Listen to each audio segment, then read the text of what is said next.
শেরপুরের নালিতাবাড়িতে 400 পিস ইয়াবাসহ ইসমাইল হোসেন নামে এক যুবককে গ্রেফতার করেছে থানা পুলিশ।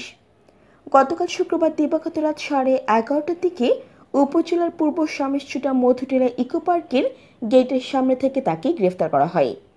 গ্রেফতারকৃত ইসমাইল চাঁদপুর জেলার ফরিদগঞ্জ থানার বালিথোপা গ্রামের আব্দুল কাদিরের ছেলে। বর্তমানে সে কুমিল্লা জেলার বুড়িচং থানার লরিবাগ মধ্যপাড়া এলাকায় বসবাস করছে। পুলিশ জানায়, গোপন সংবাদের ভিত্তিতে শুক্রবার রাত 11:30টার দিকে থানা পুলিশের একটি দল ইকো পার্কের গেটের সামনে পাকা সড়কে মাদক বিরোধী অভিযান চালায়। অভিযানকালে ইসমাইল হোসেনকে আটক করে তার দেহ তল্লাশি করলে 400 ইয়াবা পাওয়া যায়।